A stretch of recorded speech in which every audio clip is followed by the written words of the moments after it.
Hello. Welcome to the Boundaries Workshop. I'm really excited to be here with you all. My name is Carly Malatic. I am a parent here at Little Acorn, and I am also a therapist who works in private practice. How this Boundaries Workshop came about was I was just talking to Teacher Kim. My son is a busy bee. She was asking, is there any volunteer contribution? And I was like, well, there is this topic I've been really interested in as a therapist and as a parent called boundaries. And she was like, oh, tell me more about that. And so we just got to talking, and then before I knew it, I signed myself up for this workshop. And here I am. I'm really looking forward to sharing some of the information that I've learned and hopefully consolidating. Right, there's just like so many books, there's so many podcasts, there's so many courses out there. It can be really overwhelming.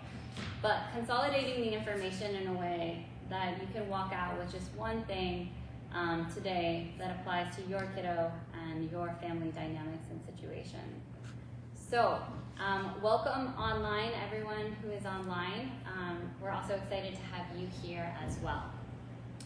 So to give you also a little bit just about who I am and where I come from, I am from Montana originally. I grew up there, and then I ended up in school in Chicago. I met my husband out there, and then before the pandemic hit, we decided we wanted to move out west, and then the pandemic hit, and then we really decided we needed to get out of Chicago. So we moved in 2020, and we came out here because we have good friends here, and we've just loved the community ever since, and really, really enjoyed Little Acorn.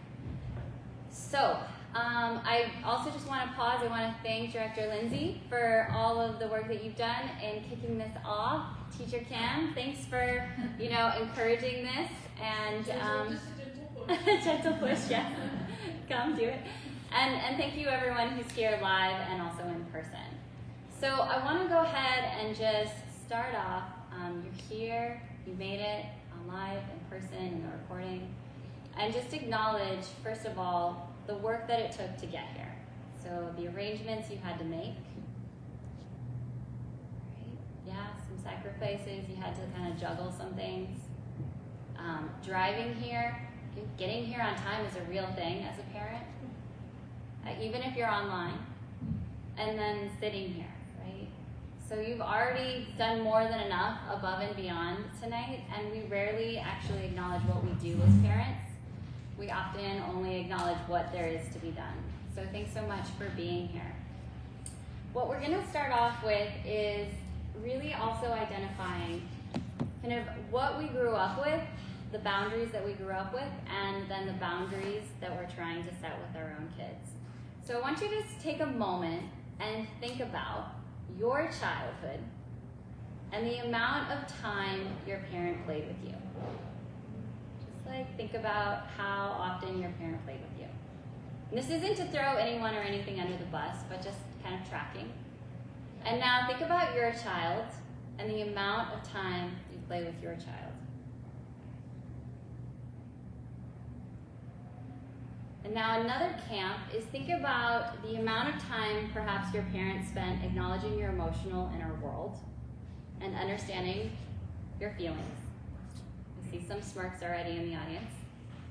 And now think about the amount of time you have spent either reading, acknowledging, or just flat out knowing what sadness, anger, frustration, disappointment, shame, guilt even is. And not for all of us, but I can say for many of us, there's a wide gap here. And it's not because our parents were doing a bad job, it's just like we are in a totally different world of parenting. So I'm just curious to hear from the audience, just anonymously, what did you just notice in the play and in the feeling category when you made those two just check-ins with yourself? What did you acknowledge about your experience as a parent and your experience as a child? There's gonna have to be some brave souls, and I appreciate you. Yeah, go for it. Weirdly, maybe not weirdly. Yeah. I don't recall a lot of play with my parents. Yeah. But I recall a lot of the emotional side of it. Okay, great. It might be because my dad is a school counselor. Great. So very interested in the, like talking through your emotions and how you feel and write down everything, that kind of stuff. But Yeah. I also don't recall like that overabundance of like playing. But Yeah. I'm also twins, so maybe they're just kind of like, both you go do whatever. Totally. Right, there's real reasons. This, again, isn't to make our parents look bad or be bad. It's just to look at kind of like, is there a difference for you? So play was different, feelings Absolutely. weren't. Yeah. Anyone else?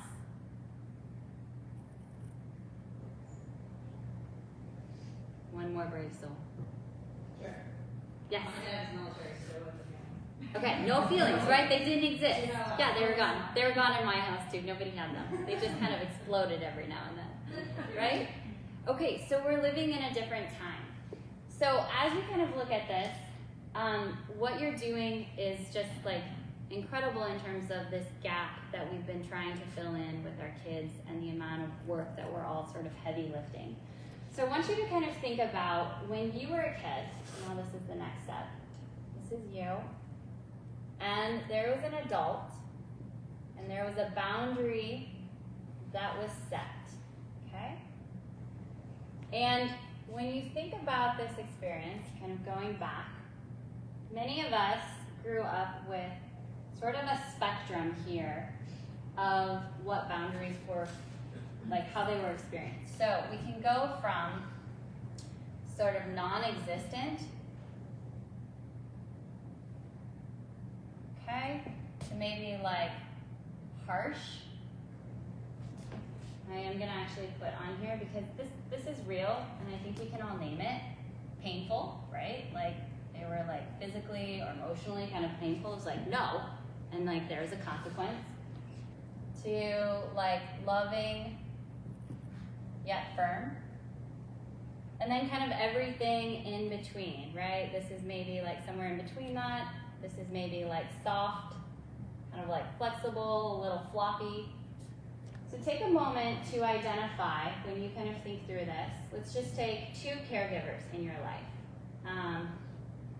You can take your mom and your dad. If you have time, you can do 3. And just think through, like, where did they kind of fall on the scale? So I'm going to do myself here for real. So my mom was like, she didn't really have boundaries, but then when she did, she mostly hung out in this zone. And then if she was really angry, it was like a lot of yelling and screaming and like, ah. And then she would call my dad in, and he would lay down the law. So my mom was down here. My dad was like somewhere around here, depending on the situation and the context. And then my grandmother was like, nope, you're not going to do that. I love you, but you're not going to do that. And so I had these kind of like 3 examples. And so just take a moment to kind of think through, where did your templates fall?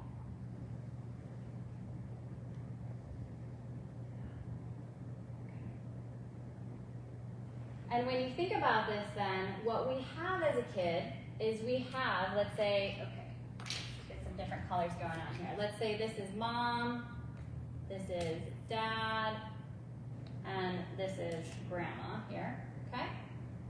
Gma. And what each of these experiences do is they create an experience or a memory, a felt sense in our body that stays there. I can remember my grandmother's tone. I can remember how she would point her finger at me. And I can remember her energy when I'd cross a line, right? I can do the same thing for my dad. I can remember the tone, I can remember the energy, and I can remember how it felt in my body if I crossed the line and I saw him. And the same is true, actually I kind of mixed up colors here, I apologize, for my mom, right? I remember that feeling, I remember kind of the overwhelm, and I remember knowing like I was in trouble and that, you know, my dad was gonna come in. So all these experiences are still inside of me, and they are all inside of you. And when we go to set a boundary, now that we are this adult person, all of these little imprints are still in us, okay? And in a moment, we're trying to decide what level of boundary we need to set often, And we often fall more to one parent or another. Like, I tend to mimic more of my mom than my dad in general. And as we kind of see our kid, all of this noise is going on in our system, which can make it really difficult to be able to actually see our child, respond to our child, recognize what is needed in that moment, and then move on. The other thing is, many of us are trying to live in this space right here, this embodied, loving, firm space with boundaries, but not a lot of people really modeled it for us. Like, I think about the amount of time I had with my grandmother, and it was pretty short. It was extremely impactful, but I didn't have her throughout my whole life, and I had her only a certain point each week, if not every other week. So while my grandmother, I hold on to her, right, she's not the biggest feeling in my body, and it's hard to access that in the heat of a moment. So what we're trying to do in setting boundaries and why it's so hard, it makes sense. There's this massive gap between what we experienced and many of us lived, and then what we're trying to embody, but haven't quite experienced one as a kid, and then learn to even embody as an adult. So I want to just pause there. Any thoughts on this? I know that this is maybe requiring more participation on your part. But what do you think about this? This is what makes a workshop come alive. It's just you throwing out your thoughts and comments on this and reflections.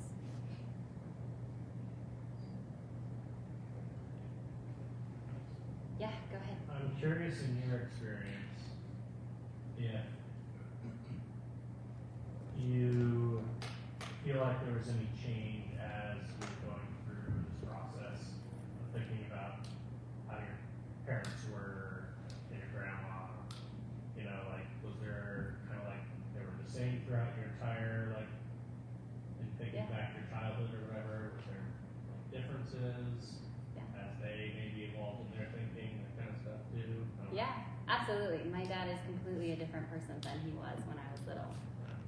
And I've always had a really close relationship with my dad, and I adore him, right? But I don't want to model his boundaries. Like, that's how I feel about it. Right. And at the same time, like, I know that I have within me the ability to say no because he said it so clearly. Yeah. So there's a strength here, and then there's an opportunity to grow. Not even a weakness, I would say. So let's, as you kind of note your template, really kind of identify where do you fall. How many people fall more kind of on this end in general? Like, not everyone's the same, right? Here, you fall more on kind of a weak, sort of like flexible, sort of floppy, or if you fall more on a sort of harsh and hard and firm. Just generally speaking. Anyone who falls on this end, raise your hand. Yeah? Okay. Great. Brave people. Anyone over here? Yes. Over here. Yeah, right? And it also is very context dependent. Sometimes it's like, I'm here in this category and I'm here in this category. All right. So now let's actually kind of take this a little bit deeper and begin to unpack what to do about the fact that we're all learning how to do something that nobody ever taught us to do, and it wasn't necessarily modeled super clearly. All right. So what is a boundary? When we think about a boundary, there's so many millions of definitions out there, by the way, it's like absolutely overwhelming. This is just the definition that landed for me based on all the research and all the podcasts I listened to and actually made sense to me as a parent. So go with the definition that works for you. But for me, all right, here is me. I used to think a boundary was something out there. Don't go in the street. Don't cross the sidewalk. The boundary is the sidewalk. If you cross the sidewalk, then I'm going to have to come after you. That's whatever I verbally say, that's the boundary. Now, the challenge with that is, to a kid though, the sidewalk's not going to do anything, right? The sidewalk does nothing. The sidewalk is just there. So when I'm talking to my 1-year-old, and here's the sidewalk and here's the street, I say, don't cross the sidewalk. The street is right there, be safe. He is not looking at the sidewalk. He might acknowledge it, but he is actually looking at me. I am the boundary. Who I am, my body, my energy, my tone, that is the boundary. And I would say that it actually goes in this order, is our physical body is really number one. Number two, it's like our energy. Like, how are we saying this? Are we apologizing? Are we being like sort of confusing with it? And then number three is like our tone. And then number four, which like tone and voice are the same, but I would say it's like maybe our language. That's kind of what I want to say. So we often think that, oh, we communicate boundaries with our words, and we do, a lot of them. But actually a child experiences a boundary based off of, are you willing to put your body in it, right? Like, my 1-year-old is gonna know this is a boundary because I come up to him and scoop him up when he goes in the street. He's going to register, right, I said that, but he doesn't actually learn and feel it until he comes in contact with my body. And so I think this is so true for a lot of young kids. And then the skill is like not necessarily learned, or it's not as present in the parent-child relationship, and then it becomes harder as they become teens. I'll let you know how it goes. My kids aren't teens yet, but it looks like it gets a little bit more complicated actually after this, even though it feels challenging still here. So who you are is the boundary. Your body is the boundary. And aligning, when you feel that gut, like, no, and letting that express out, that is how your kid experiences the boundary. From you. Not from what you say out there, but from you. It's relational. We learn everything relationally. And so that's where the boundary actually comes from. So a few other things is, boundary is about your behavior. It's not necessarily about your child's behavior. If you do this, I will do this. If this happens, I will come and do this. Right? We're trying to constantly put all of our attention on our child in setting the boundary, when I think really we need to look at how are we communicating the boundary. And then from that place, like, okay, where am I not using clear body language? Where am I like not being really aligned with how I'm saying no? Am I actually being congruent? So this is a huge piece, and there's a lot of research on this, which I found super fascinating. Is like, right, when somebody says to you, like, you're like, how are you doing? And they're like, oh, I'm fine, oh, everything's great. And you like know things are really bad at home. Like, how does that feel? It feels really confusing to me. It's like, oh, like something's going on in there, but I'm getting this verbally, and I'm getting these like gestures, but it doesn't all add up. And I think a lot of times that's how our kids experience boundaries. I know my kids experience them that way, especially if we're in public, because I'm embarrassed, and I think my kid should be doing a certain thing, so I'm trying to like make it look good, rather than just talking to them directly and being like, no, you cannot do this, I will not let you do this, this is my job, and we need to work together on this, right? Like stepping into that authority with kindness and relationality. So I want to pause here. Any questions, any thoughts, any reflections? If there's anything online, Kirby, feel free to pop it on over here. I'll give it like 1 minute. How you guys doing? So far, so good? Yes? I think the concept of your body being the first sort of like touchstone for a boundary is really interesting. I hadn't really thought about that before. Like, you know, there are times where I'll be sitting on the couch and I'll verbally tell my daughter to like stop or something, but don't engage my body at all with that. Exactly. Like on my phone or something, you know, as Yeah. people do. And I can see how maybe that contributes to not as much response as I would want. Yes. Because of this kind of, you know, using the words, but that maybe is not the most important element. Yeah. Exactly. Cool insight I didn't think about. So. Yeah, right? My kid knows, like, when something is, like, important enough to me, like, don't touch the stove. Like, he can already tell, I think before I can, that my body is willing to get between him and the stove in a matter of seconds, and he better not do it. Right? And even if I say that like kindly and calmly, or if I say it like intensely, I don't think the intensity necessarily matters. They can feel the willingness, because our mirror neurons pick up on what other people are communicating on a really subtle level. Just like you can pick up on like a lot of things, right? With other people. How calm someone is, how anxious they are. So yes. Yeah, and I just want to give another example, right? When we're yelling at our kids from the other room, like they can feel like I was yelling at not yelling, I might have been yelling, I'll be honest here. Let's like be real. I was like, Matthias, stop. I asked you to stop. And he knows that I'm like cooking. He knows I'm not going to run into the other room in that moment and that he can get away with bouncing on the couch. But when I'm sitting in the chair and I don't have anything else to do, and I literally can pick him up and put him on the ground and be like, no, you cannot jump. I'm not going to let you jump on the couch. We've talked about this. He knows that body is going to be there. Right? And it's how we move our body that also really matters. All right. And the other thing that I want to highlight is boundaries are the primary way we teach and we learn. Right? We have one question from the internet. Yes, go ahead. What's the question? I can't read it all. Can you do it?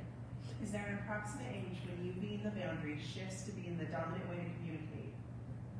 I.e., you tell them not to go to the street rather than having to run to get them? Or is this something that exists throughout childhood? That is a great question. Here's my straight up, dead on answer. I don't know, because I think it really is dependent on your kid. And if I answer that question from my own lived experience and what I've read so far, is it doesn't. Like you have to be willing to get in there and use your body. Because depending on your child, right, like how regulated or dysregulated they are, they can't hear you. But when you go and you scoop a kid up, they can feel you. And our brain is going to pick up on physicality, way more touch than it is going to pick up on a verbal cue when our system is really overwhelmed. So I would say that it's like really important that we are able to go and use our bodies, even if it's just getting down low. Hey, you can't do that. That's different than yelling, and then grabbing. Right? We experience that in really different ways in relationship. And I think all it takes is like an example, right? If you get in an argument with your spouse, right? And your spouse says to you, I'm not going to let you talk to me like that. I love you. And this isn't okay that we talk to each other like that. I'm right here. And they get within your proximity, not like in your face to dominate you, but to let you know, hey, I'm right here. I hear you. I get that this upsets you. That's completely different than the spouse who's yelling at you from the other room like, you need to stop. This is all your fault. I told you, right? Like that's a totally different way of experiencing the conversation.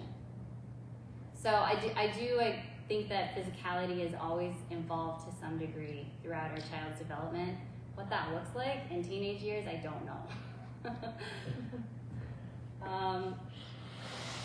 Feel free to have a follow-up question if there is in just a bit.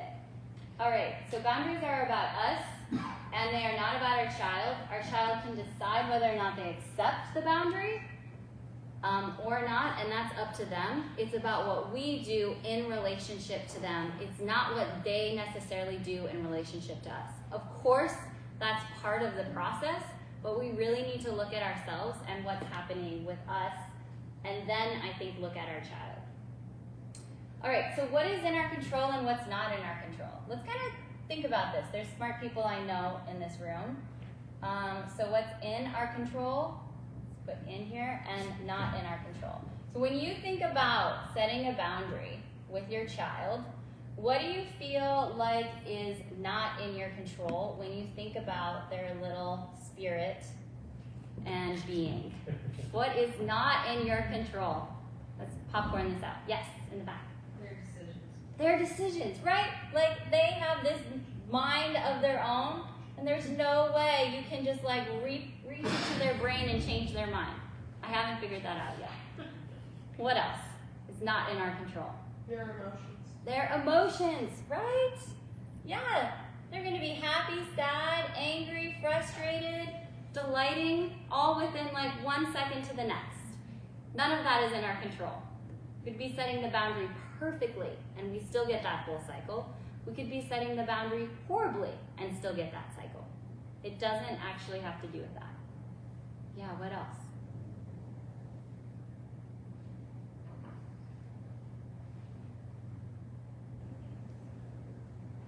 I'm going to put this here because I'm a trauma therapist, and there's so much out there about co-regulation, which I love and I really believe in, and I know is powerful because I use it in session with clients. But our children are in charge of their own nervous system, and their nervous system decides when it will regulate. We cannot regulate them. I know we talk about co-regulation all the time, and there are things that we can do as adults in the environment to support our children. But ultimately, it's our children deciding how they want to respond to those changes in the environment. We can't reach in and regulate their nervous system, even though I think sometimes it feels like we should be able to do that.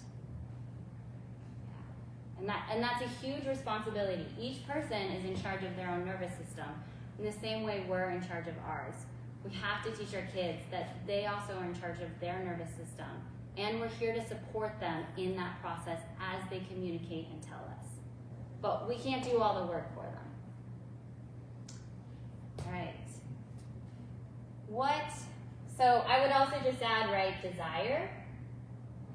Because this is a big one. I find myself shooting my son's desire down. I took a great trauma course about a year ago that was all about connecting to our desire.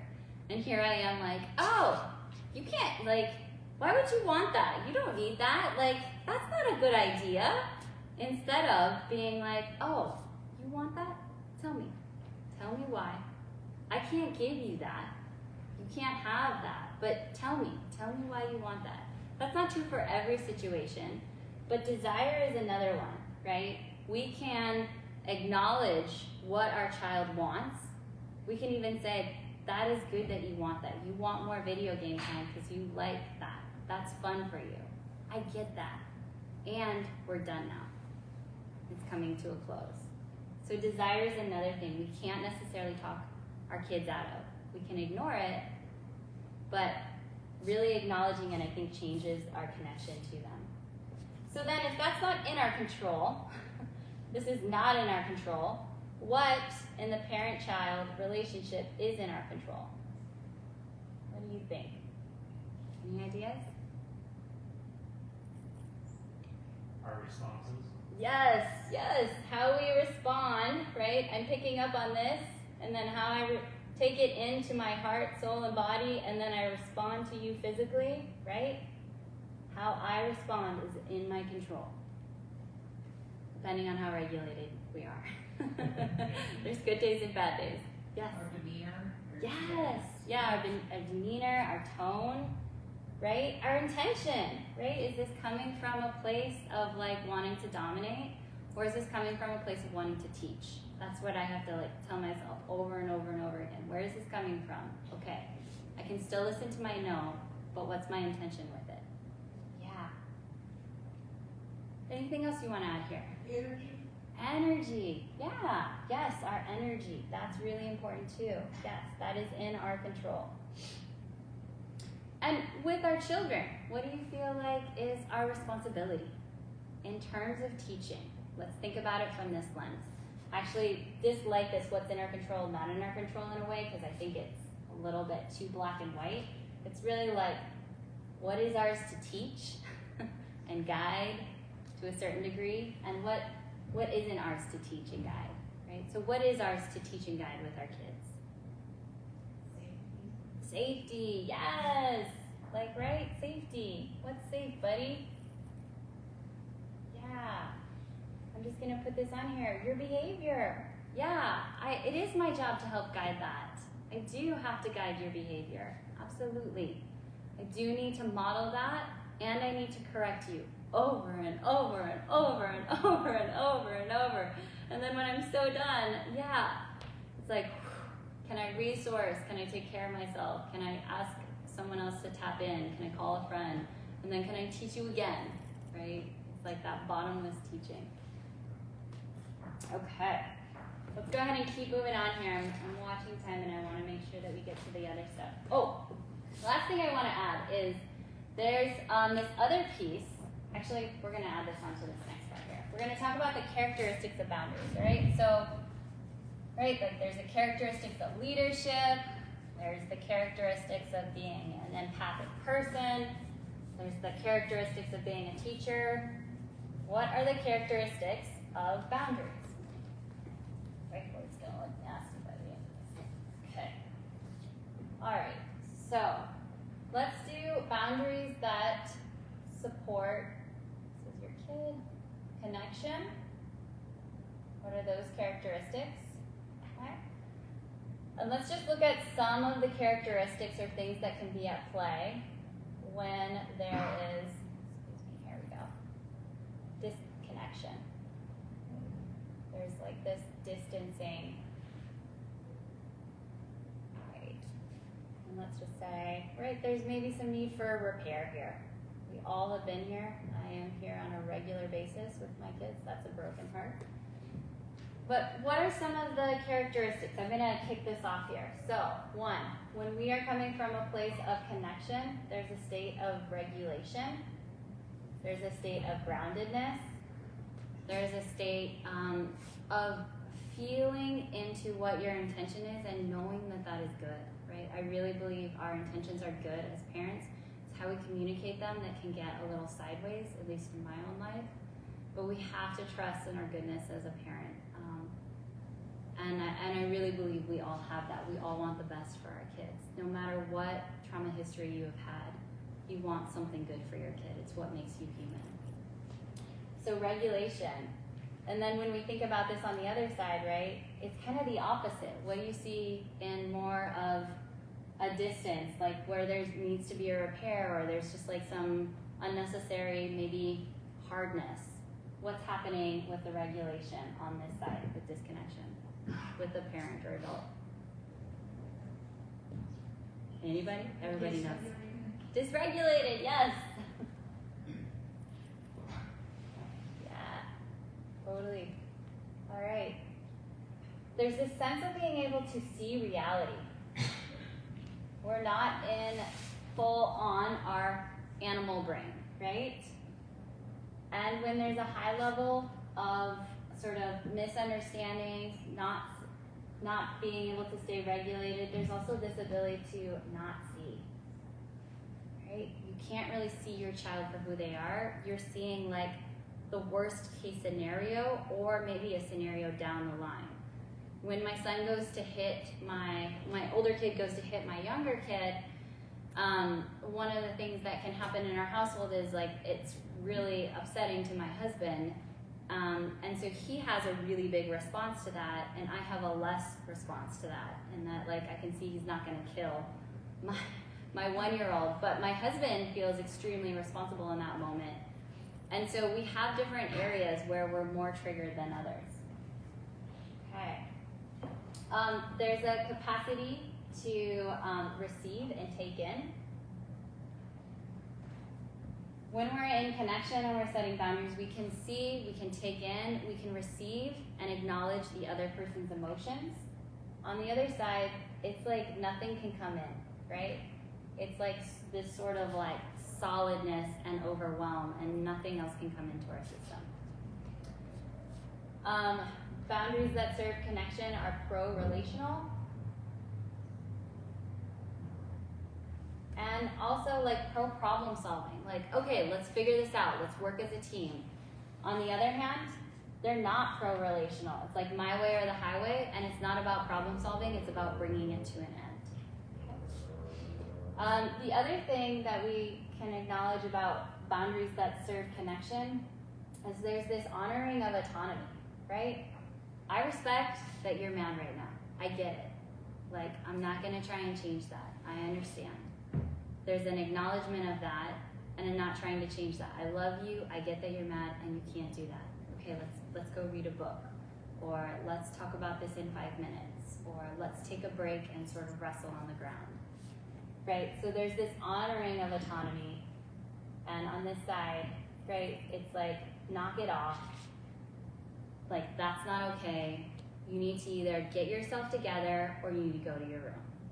So there's often this sort of, this sense of you need to be this way, and if you can't be this way, then you need to leave.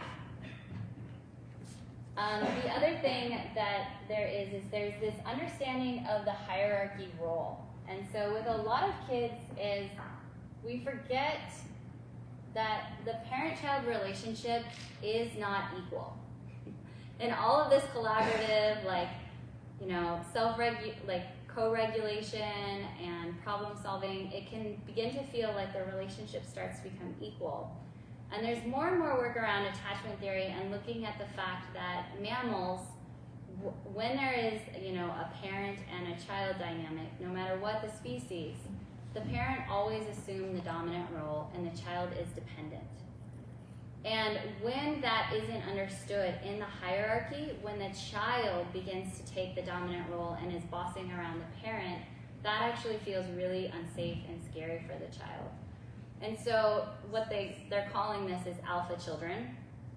And I think we all have moments with our child, whether you think that your child's an alpha child or not, I think few are, but the fact that we have moments where our children totally step into the authority and we step into the subordinate position. This happens to me with my boys, definitely. And it's really humbling in those moments, and it's really challenging to begin to step into that caring hierarchy and that alpha role that we have, and letting them be on the dependent role, that they can really trust us. Hey, I get that I'm not getting all of this right now. I understand we're having a hard time, and I'm right here. Like, we can do this together. I can take care of you. So if that's something that resonates at all with you, I highly recommend looking into that. There's some articles I also put in the back, and I will also post them online. But this hierarchy piece is really, really important. And a child needs to actually feel secure. It's a vulnerability that they have in depending on us and really taking that seat. And how we meet our child in that vulnerability of depending on us is really, really important. All right. And then the last thing we'll add here is this piece, and I guess I would say over here on this side, right, there's a confusion of role. Right? Either the person is sort of weak and not able to hold the boundary, or there's like this dominating over. So rather than sitting in their power, there's this sense of using power over or completely giving up of power. And so our relationship to the power that we have in our role as a parent is also really key. So I want to pause here. What stands out to you in your parenting as an area that's like, oh yeah, like that's kind of something that I want to take with me or remember in setting boundaries. As we kind of compare and contrast where we're at. Yeah. And the hierarchy, I agree with that, and I think that as having older kids also, that's really important. Yes. As kind of respectful. Yes. Also, Absolutely. yeah. Yeah. And it's scary for a kid when they're in charge. I think that's what's like so hard for me to remember. It's like, that's actually scary when my kid can boss me around, even though he seems so deeply confident in it. Like, that's actually scary because I'm the one then that's depending on him to run the show. And that's way too much responsibility for him. And so instead, slowing down and say, hey, I get that these are really important things to you, and I'm right here. Can we take a break and read a book? Can we take a break and get a snack? Like, can we just kind of wrestle or play a little bit? Or like, can I really hear you out? I'm not getting something. That switches the dynamic, and you're then the leader listening to the person who's dysregulated or who's having a hard time, versus being the one who's like trying to catch up with meeting all the needs. Anything else up here that stands out to you guys if we were to circle? Anything online?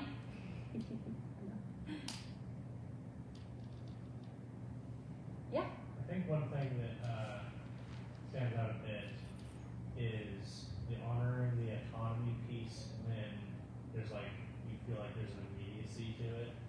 That's very hard to do, I think, when, I don't know, like your kid's screaming in the store and you want to like get down on their level and let's talk about it. But Yeah. also there's this immediacy, like you gotta stop now kind of thing. I Yes. think that's something that I can work on personally, probably, is working on knowing to take that time is important, even if it's in the middle of, you know, just because it seems immediate, Yeah. that's not something your kid necessarily cares about. Yes, totally, right? And we're talking like 5-10 seconds. Right. But when we're in our sort of animal brain and limbic system of like, we gotta go, we gotta complete this mission, and we've got like busy culture, you know, like, and also too, sometimes it's like, this isn't the time, and I am gonna have to put you in your car seat, sweetheart, and I know this is gonna make you really mad. Right. I mean, I had to do it the other day in the parking lot. I'm like, okay, Nico, here we go. We're getting in the car seat. I'm going to be pushing your chest in, and I'm gonna snap it right here, and I'm gonna snap it right here. I get it. You're really mad. I know. I understand, and we have to go pick up brother from preschool, right? That's painful, but it's like, that's not, he's telling me he's mad. I'm feeling like the house is on fire, and like maybe somebody's gonna call like DCFS on me because my child is screaming so loud. Right. But in that moment, it's like, how can I use the appropriate level of force, communicate it, acknowledge his emotion, and then come back into connection. But yeah, I love what you're bringing up there. It's hard to slow down. 5-10 seconds, and respect autonomy, and also give them a heads up about what's going on. Right. Anything else? Any other real life examples or anything that this touches upon for you guys?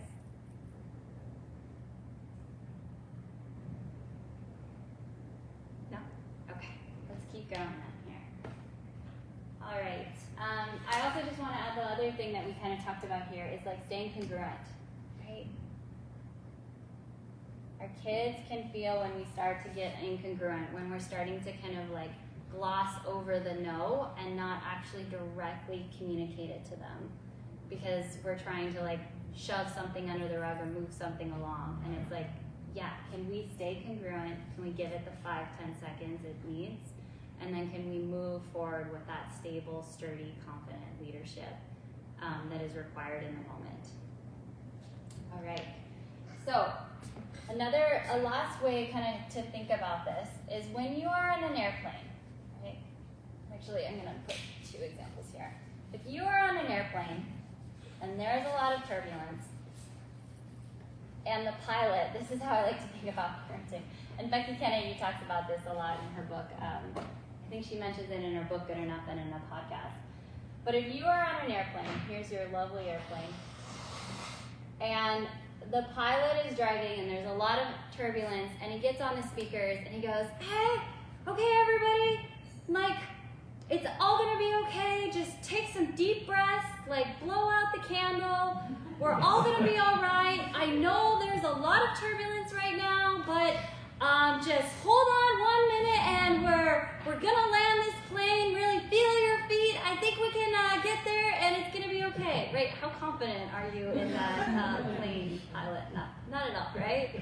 Right, and then there's the other pilot that's like, you need to sit down, this plane is fine right now, you need to stay in your seat, and if you say another thing, then you're gonna be kicked off this plane right now, right? Like, how confident do you feel then, right? It's like, that doesn't feel really good either. But if there's the pilot that's like, hey, I understand that there's turbulence, I feel it too, I recognize that this is really distressing, here's the plan. We are going to continue to have disturbance like for the next 5 and 10 minutes. I apologize for the inconvenience, and then we are going to get out of this cloud, and I'm going to be in touch with, you know, blah, blah, blah from the airport, right? That is like a different tone, even though it's not satisfying. It's a different experience of being in the plane with the pilot. And when I think about our kids, when we set boundaries, they're like in the plane with us. And I do believe in, again, like I teach meditation, I teach yoga, so you want to talk about mindfulness, like I can talk that with you. I have found very few of those skills work with my kid. Very few of them. Blow out the candle, he doesn't want to do that. There's no way he's going to blow out that candle. He doesn't want to count the clouds. Nope, that's not going to work. He's not going to do any of those things.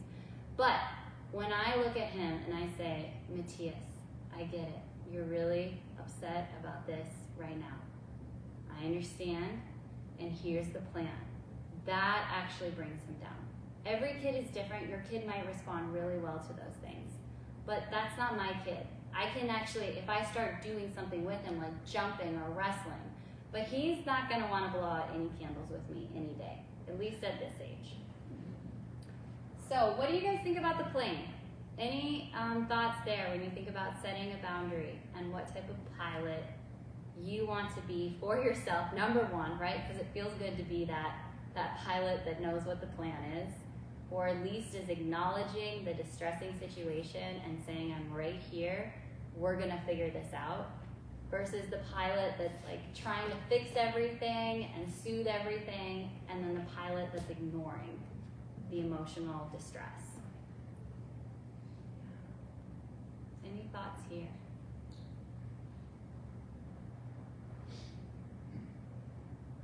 I think it kind of boils down to regulating your own emotions and regulating yourself in the moment, right? Because obviously the pilot would be afraid too that Yes. something bad's going to happen or, overwhelmed or whatnot, but they can keep a cool head and emulate that, then, obviously it's going to set a tone and be able to set a boundary that's not, one way or the other, right? Yes, totally. And I'm so glad you brought that up, right? Like, the pilot, this is kind of the irony of it, the pilot needs to think they're a good pilot. Because if that pilot thinks that they are a horrible pilot, that everyone's going to hate them, that the other pilots are going to call and report them, that doesn't actually help the pilot fly the plane at all. And so, again, Vicki Kennedy does this a lot in her work, is like, you are a good parent. You have a good child. The behavior is where the struggle is. Struggling behavior, good parent. Struggling child, good, struggling behavior in the child, but still a good child. And it's like, in those moments, if you can just hold your hands out and say that to yourself, take a break in the bathroom. I'm a good parent and I'm struggling to hold this boundary. I have a really good kid and they are struggling to compute what needs to happen here. When we can hold on to the fact that we are good, it makes us so much easier to move through that difficulty. Versus if we think we are bad parent, bad behavior, what happens in your nervous system right then and there? Yeah, it's like there's no hope. It's like the plane starts to go down. It's like Mayday, Mayday, Mayday. And we've all been there with setting boundaries. All right, so this last piece to kind of, again, bring in another visual. This comes from Circle Security. It's an amazing course, highly recommend it. The information about it is on the back table, and we'll also send it out on Facebook. But it's this idea that many of us, right, we fall in kind of these two different categories. One is we fall into this category with boundaries where we feel weak. And then another category is that we fall into being harsh and mean, punitive. And then what we want to be able to do is just let this base get so big that we are bigger, we are wiser, we are kinder, and we are stronger. Right? And that's what that pilot is doing. He's bigger, he's wiser, he's kinder, he's stronger than the individual people in the plane. And that takes, I think, taking breaks. I think that's asking for another parent sometimes to tap in. That's acknowledging I need a minute. It's okay to say, I've hit my limit. I need to take a pause with your kids. That's a completely different way in which a pilot is explaining what's going on versus a reaction. All right, so let's get through some examples here. And just some steps now. Now that we know what a boundary is, you are the boundary. We know the characteristics of the boundary, the caring hierarchy, the piece around seeing versus not seeing, all of these pieces, let's bring it together in sort of a timeline of setting boundaries. So I will let you in on my living room last week and what went down. And these are kind of the steps in general that happen with setting a boundary. We have a request, right? It starts verbal. It doesn't really land, usually. It's kind of like, oh, you said something? Oh, did you really mean it, right? Then what we can move to is a reminder, right? Again, we want to stay congruent. We want our energy. We want our body. We want to actually communicate. We might need to get down on a level. Hey, I said you cannot touch that, right? There's the reminder. All right. This is like if there's really a long rope. I'm going to do the longest rope. There are a lot of times where it's just a request and we're going to shorten this. There's a warning. Hey, if you do that, I will step in and I will remove you from, right, the stove. Hey, if you do that again, then we need to put the toy actually away and I will do that, right? So there's the warning, and then there's actually like the stepping in physically. If this is like if it's not working, right? This like worst case scenario. Hopefully your kid's like, right, it registers here, but for a lot of us, we have to then step in. And then, right, there's an experience, right? The child either really is okay with that or they're really not okay. Oh, I get that you're okay with that. Oh, like I see that really upsets you. Can you tell me more about that, right? So there's an acknowledgement. Okay? And then there's coming into connection after that, depending on how long the acknowledgement needs to last. If there needs to be a little space in there, like they need to go play, and then it's coming back into connection. Hey, I know you really wanted that toy. I get that. You told me that you felt really frustrated with me. I want to make sure I'm understanding this correctly. Okay, so is it clear why you can't use that toy because it's a safety reason? Or like, is it clear that toy is too loud, it's really annoying for me, I've hit my limit, it's at the end of the day, it hurts my ears. We can visit that toy tomorrow. All right, so here are the steps, right? The reminder and the warning doesn't need to be there every time. But it's a good way to kind of think about how can we stay, again, congruent throughout this process and fly this plane so that regardless of how much the passengers freak out in the plane, that we can stay steady on course and then we can come back into connection after we've gone through those turbulent clouds.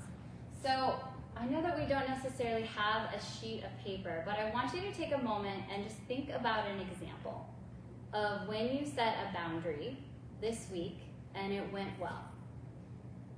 Just take a moment when you set a boundary and it went well. There's some giggling already, which is great. Okay.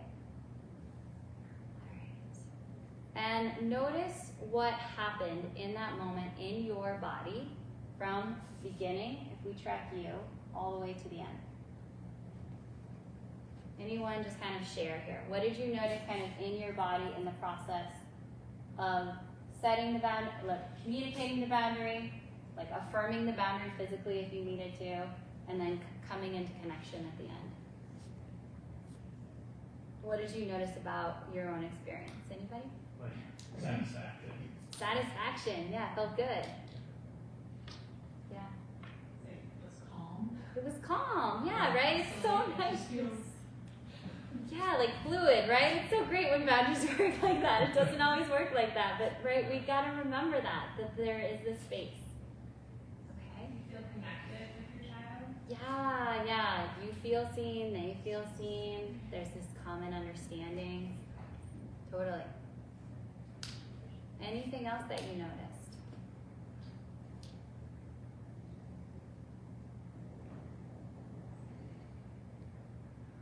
All right.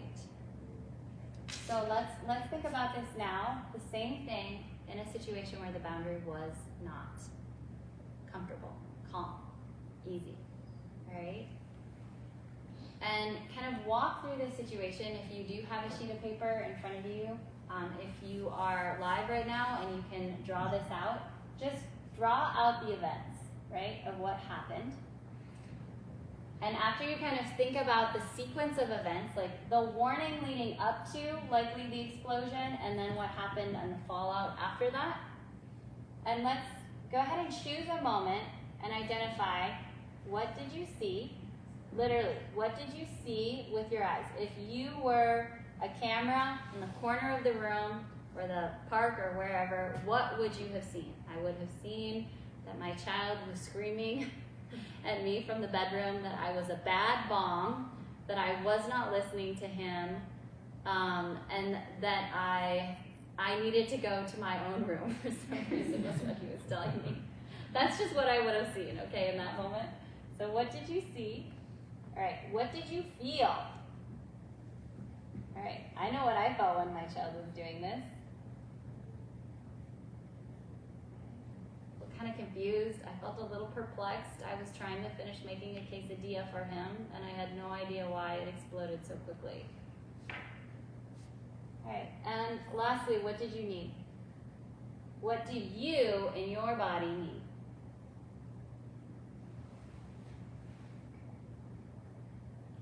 I know for me, I needed to know what was going on, and I knew he wasn't going to be able to tell me that, but I needed that information. And so a way I needed to kind of meet that need was to be like, Carly, he's not going to be able to tell you, and you can still acknowledge how he's feeling in this moment. So I had to go into the room and say, okay, because he was so dysregulated at this point, I had to say, okay, help me. Let me see, because if I tell my child, oh, you're really mad at me, he explodes even more, and the emotion gets bigger and bigger and bigger. And then he's like, yes, I'm mad at you, right? It's just like, it intensifies it for my kid. Other people's kids, I know it brings it down. Bless you, I'm really glad. But for him, that's not gonna work. So I had to say, help me see, can I get this? You're mad at me because I asked you to wash your hands. He's like, yes, and you're a bad mom. I was like, okay, and you think right now that I'm a bad mom. Now, I am not agreeing with him. I do not think I am a bad mom. I'm not affirming that he's saying that I am a bad mom. In that moment, all I am doing is acknowledging, you are saying this, I hear that is what you're saying. You are saying this, I hear. Okay, I hear that you're saying that. All right, and what else is going on here? And I really just want to eat my quesadilla. Okay, and you really want to eat your quesadilla. Okay. And it was just that process of energetically going through that with him that helped him actually calm down. And then I could say, all right, did I get that? Yeah, you got that. Thank you. All right, let's have your quesadilla. And then 20 minutes later, I could go back and say, hey, I know you called me a bad mom, but I want you to know I'm not a bad mom. I understand you're upset, but that's not who I am, and we don't talk to each other like that in our family. Right? He didn't say anything, but he got it. He couldn't get it in the moment, but he could get it 20 minutes later. And if like things were still tense, he could get it the next day. So you can still do that clarifying with your child around their behavior. You just likely can't do it that very minute. And they may often just need the acknowledgement. What do you want me to understand? Oh, I hear you saying this. Okay. So, kind of walked you through working with like emotional flooding, difficulty with shame. And one of the skills that is so helpful for me is this, these 3 questions. What did you see? What did you feel? What did you need? And I had to do this a few times after that, just to make sure I kind of like covered my bases and understood what was going on for me. So for you guys, when you got to that example, what did you feel and what did you need? You don't have to share your own personal details. Anything that you felt in the moment and anything that you realized, hey, I think I needed that. Like that's what I needed in that moment.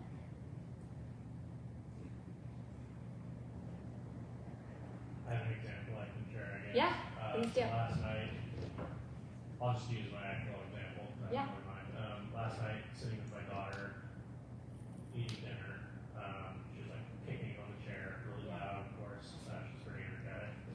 And I asked her to stop. So that's the request. And she kept doing it, didn't acknowledge me. So I was a reminder, like, please, I need you to stop. And she kept doing it, and then it got to sort of like a warning where it's like, if you don't stop, I'm going to be frustrated.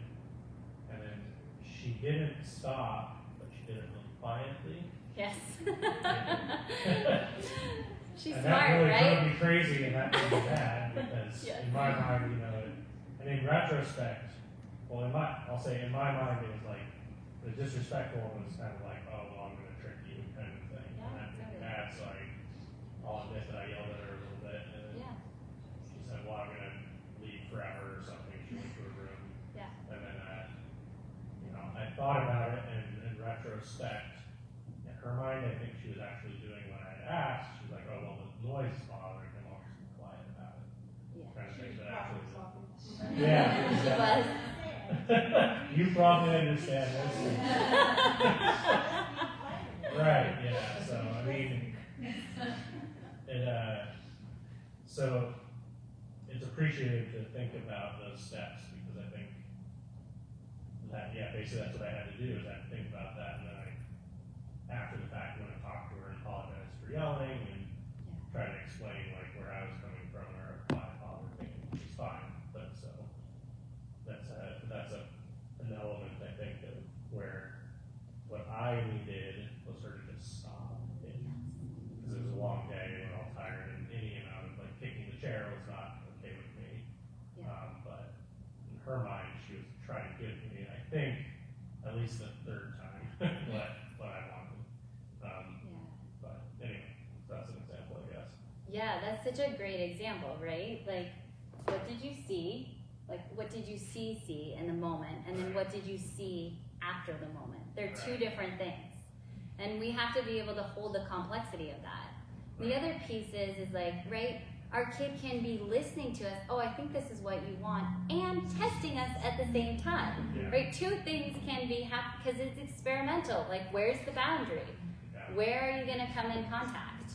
And so they're just gathering that information. But right in that moment, it sounds so beautiful the way you actually were able to acknowledge, like, this was my limit. I didn't want to hear anything. You could honor that. That's not bad, right?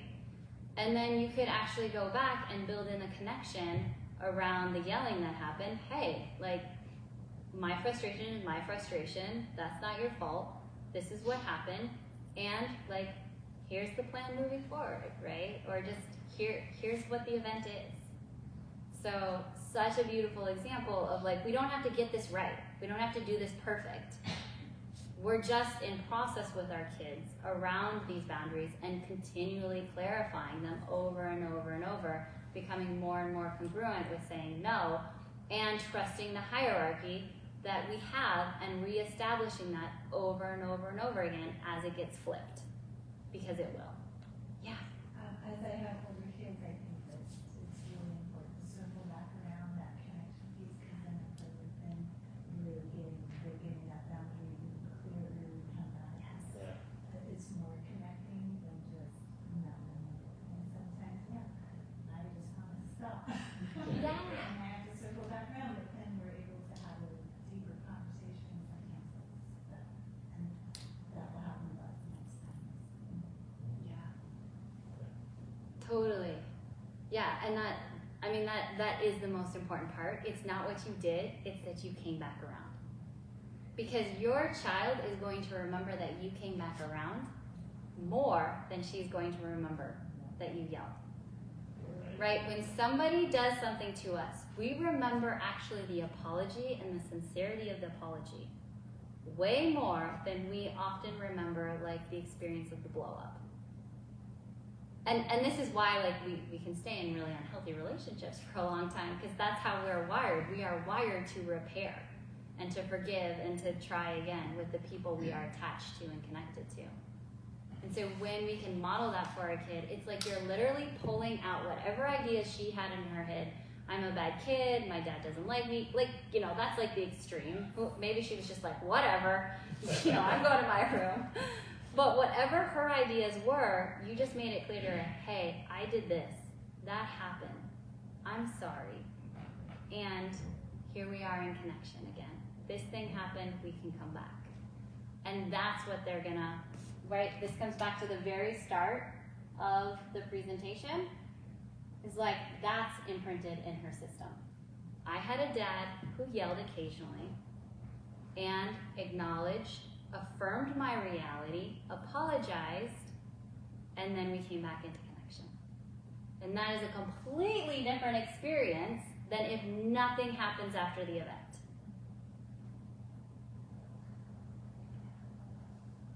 Go ahead. Do you have any thoughts or advice for being the third party, literally in this situation? I came in at the point of, I'm going to go to my room forever. And she ran past me. So I had, I don't know, I had an opportunity to either like, I guess reinforce what was happening, like kind of like parental, maybe more on the punishment side, or like, I don't know. I ended up following her in a minute and talking with her, but like I don't know, like it. Where do you like? Is there a good like way to kind of balance or fall to one? Yeah. Like, Can I ask what your fear is, like, or your concern or worry, like, just so I can track that I in think your a little experience? bit maybe being like a rift in authority, or like good parent, bad parent, Yes. or Yeah. or like undermining whatever. Because I Yes. guess what happened, I was just in the reaction Yes. part. So Yeah. like Yeah. yeah. Thank you for bringing that up. I am there on a regular basis. My husband and I are trading spots, right, with that all the time. And then we can also kind of get locked into certain roles. So yes, I understand that from my own lived experience. And what I would say is like trust your intuition, and here are some points that kind of are helpful to check in. One, do you like trust your spouse to be able to circle back around? Or trust yourself to circle back around with your spouse? Because I think when that trust, like when that is actually a part of the experience in your body, hold on. Like I trust my husband to circle back around with my kids. I didn't trust my dad growing up. I can confuse the two sometimes and actually go in and rescue my kids a lot myself. But like when I pause and I slow down and I check in, like, does he really need me to go into the bedroom, or is it best? Like, you can kind of feel that out. I don't think there's a right or a wrong. But, right, our children, I think, feel the trust between our spouses and our relationship. So I would say just number one, like, if there's trust there, lean into that, and then just like whatever feels natural, take it slow. You can always be the neutral listening. And I think that that's really powerful. And then the last thing is like coming back into that trust. You can always tell your child, I get it, that makes sense. I wasn't here, so I'm hearing what you're saying. I really encourage you to talk to your dad. I really encourage you to talk to your mom. And then you can give, you know, the partner involved or the grandmother, like, hey, just a heads up, they may talk to you about this. Like, I think that they're wanting to just explain, but I trust that you guys know how to work that out and repair. And if you don't know what a repair is, like, man, there's so much information out there on the internet, on podcasts, on what a repair is, and all of it's really juicy and good. So I would say, you know, I think that there is a fear of undermining, but undermining is when you make the other person bad, in my mind. It's not undermining to be another available nervous system to a dysregulated situation, and to be neutral in the situation, knowing you don't have all the details, but over the next week we'll get that and we'll sort that out. Maybe not tonight, but maybe we can over this next week. I'll talk it through. So I think it's really like getting out of the urgency of the situation, which then again puts us back on the plane with that pilot, right? It's gonna be okay. Does that answer your question? Yeah, it's helpful. Yeah, totally. All right, let's pause here. Any other questions? let's kind of open it up. Questions, reflections, what you're taking with you. We've got about 15 more minutes. Please feel free to type in online. Let's open the floor. Yeah. I have a question. What do you do in those moments when your child is seconds away from touching the stove or touching the outlet and not trying to get their attention by yelling no, but then that just causes them to be scared or cry? Yeah, Like totally. putting your body in front and not saying no, or like what are your thoughts on that? Yeah. So it's okay that your child, I think, gets scared. Yeah. Yeah, and I also think it's really okay that your child feels a healthy amount of shame. We didn't really have time to get into this topic, but there's two types of shame. There's toxic shame. That is when I am bad. I'm the bad pilot. I'm the bad mom, making the quesadilla, making my kids scream that I'm a bad mom because I've missed something, right? But there's healthy shame, which is I've done something wrong.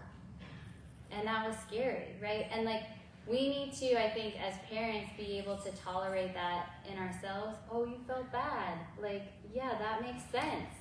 And that is scary, and that would have been really bad. I always love you. Like, you're not a bad person, you don't have a bad identity. Who you are is not bad. But, right, like, there are behaviors. I don't like to use the word bad, but there are bad behaviors. There are unhelpful behaviors. There are scary behaviors that could lead to harm. And it's okay that your child's nervous system has a response to that. That's where the repair is just like, that's what they're gonna remember. Oh, yeah, that scared you. Yeah, what part? And so you replay it. So I do a lot of replaying. This is part of like the trauma piece. Is like, I was here, you were there, and I yelled, and then you got really scared, right? Yeah, and I was worried. I didn't want you to get hurt, and then you cried, and then they'll cry again. Oh, and then you cry, and then I say, yeah, and then you play it again, and you play it over and over as many times as they want to. And then by the end, they've integrated that experience. Oh, you're with me. You were with me right when that was about to happen. You saw it. What I felt was real. I'm real. And I feel you're still here with me. Right? They could totally flip their lid, and that's like we want in terms of nervous system, we want a flexible nervous system. One that can, like I described, go into the moon and then come right back. Like my 1-year-old just like, man, he can just go even further out from the moon than my 4-year-old Matthias. And it's like, okay, yeah, and I'm right here, and we're coming on back, and we'll replay this. Does that answer your question? Yeah, that's helpful. Okay, yeah. Yeah, it's hard. I think that the scared and the bad are two really important states that we can just rewire with them in connection through storytelling in the moment, and then you can do it again at night before bed. It's like, hey, so this is what happened today. You go from the beginning of the day, and then you slow down at that part of the day. And this happened, and you were okay. You didn't get hurt. Or you did get hurt. Like my kid got really badly burned, and we played it out over and over and over and over again over a month. With his doll, with me, with like all of it, until it was kind of moved through. Yeah. Any other questions? Anything online? No? Okay, great. I do have one more question. Yeah. You saw my dad was a counselor. So one thing I'm curious about is the concept of consequences. Yeah. Like that's something we are introducing, have been introducing to our daughter is like there are consequences for when you do good things and bad things. Yeah. Or things that aren't helpful. And she's started sort of like asking, well, is it going to be a bad consequence, or how bad of the consequences is it going to be, that kind of thing. Yeah.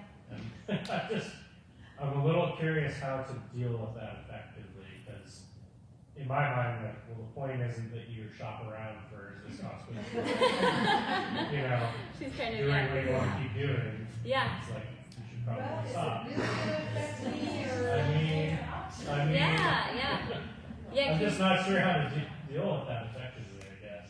Yeah, can you do you mind giving a concrete example just Sure, point wise? think about it. Because then we can get into the, I mean, this is a little ad hoc, but basically it'd be something around the lines of like, I don't know,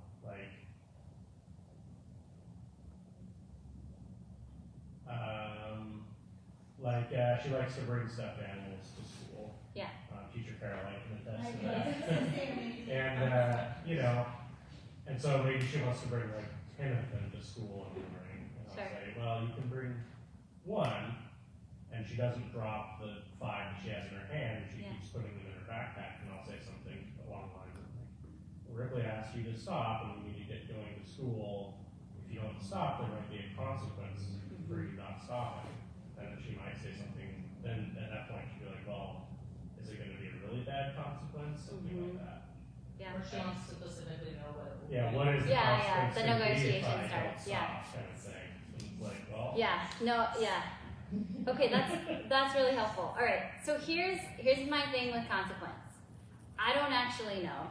The research isn't really out on it. It's really mixed. There are people in the therapeutic world who are like, no consequences whatsoever. All consequences are bad. And then there are people in the therapeutic world who are like, consequences are good. It's how the world works. And then there's people in the middle.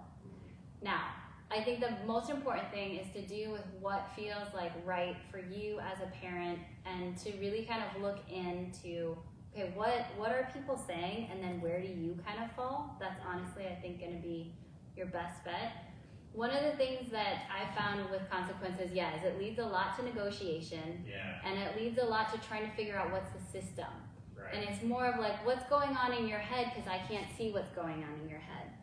So just an example of if you didn't want to use a consequence in that situation is like, and just the boundary, it's like, hey, I said 1, these are all going up here, up high on the shelf. You can take this one, I'm taking your backpack, here we go, we're getting in the car. Right. And so it's like, again, like you're clarifying, like this just isn't happening. We're just not even having this conversation. Right. You know, I do use breaks with my kid. Like, honey, you need to sit and take a break. We need to slow down. You've hit Nico 3 times now in the last 5 minutes. We've got to slow down. And so then it's like I sit with him in that 1 minute break, and then after that I'm like, okay, like and then I'm like, what's going on in his nervous system? He needs to run. He needs to jump. He needs to like wrestle. He needs to get some energy out. That's why he's usually not listening. Or he just needs to feel, I'm gonna hold that. So again, I think, you know, the world does work with consequences and rewards, and my flat out answer is I'm still trying to figure that out. Yeah. But I find that we're trying to use the boundary over the negotiation of the rewards and the consequence system in general has been easier for me than trying to figure that out. Because the like, oh, we're gonna take dessert away from you because you did this thing 5 hours ago, like it just doesn't, I don't think it really computes for him. Yeah. So that's my honest answer. Yeah. Yeah. I think part of the desire was to like give back some of that autonomy we Yes. talked about, you know, like, Yes. well, you can make a decision, but there's gonna be a consequence Yes. associated with that decision. Yeah. Of taking, you know, 10 animals when I've asked you not to take any of them. Totally. Kind of thing. But Yeah. I also kind of agree, because I feel like then you have to like immediately come up with what is a commiserate consequence for this situation right here, right now. And it's very hard to do Yeah. correctly. I think. Yeah. I think it's really context specific. It's like, hey, we're getting ready for bed. You can either get in your jammies right away and we can play Lego Star Wars for 10 minutes, or you can take forever to get in your jammies. I will get you in your jammies, and there's no Lego Star Wars. Right. There's like there's like an easier kind of, and it's consistent every morning. So I don't know. I think it just has to do with educating yourself on where are consequences and rewards effective, where are boundaries more effective, and also just knowing like what's your priority. Where's there room for the negotiation, and like, oh, that's your choice. Okay, cool. And there's time for that. Right. And when there like isn't time to explain that, and it just kind of leads to like more confusion. Yeah. Yeah. Cool. Thank you. Mm-hmm. All right, we got 5 minutes left, so just popcorn style. What is one thing you're taking with you? One idea, one concept, one phrase, something you want to kind of just remind yourself if you could have like a screenshot on your phone. Yeah, in the back. I'm the pilot. Yes, you are. Fly that plane. You were made for this, right? Yes, they chose you as their pilot mom. Yep, they're in the back seat, you're flying. Right on. Anyone else? I thought that was a great analogy. Yeah. Yeah. It really made me think of like who you want to be in that moment. Sometimes we're not the pilot we want to be. Yeah, totally, right? Circling back around to all that was really very nice. Yeah, totally. Yeah, it's reminding me of just one last skill is a redo. You know, there's repair, but there's also a redo. Because there are things that it's like, I don't need to apologize. You don't need to say anything in response to my apology. I just need to do a redo. And I use this with my husband, and I use this with my kids. Like, hey, can I do a redo? I didn't say that. I actually just walked into the other room and didn't actually say that to you. My husband's like, yeah, you know, it kind of felt like you didn't say that after you acknowledged that you didn't say that. Because he actually remembered that I didn't actually want to say that. And it required nothing of him. And with my kid, like, if I yell, it's like, hey, can I do a redo? Hey, you need to get down off the couch now. I'm going to come and hold you and take you off of the couch if you can't listen. Let's try that. Okay? And so it's like, you just say, can I do a redo? You replay it, and then you see what happens. And it's amazing, because like they actually kind of get it. It doesn't work all the time, but it's one of the greatest tools. All right. Anything else that you guys want to take one last round? Anything online? Kirby? We do have somebody say thank you. Okay. Thank you. Thank you for being here. All right, you guys, go well into your night. Thank you for coming and Thank you. being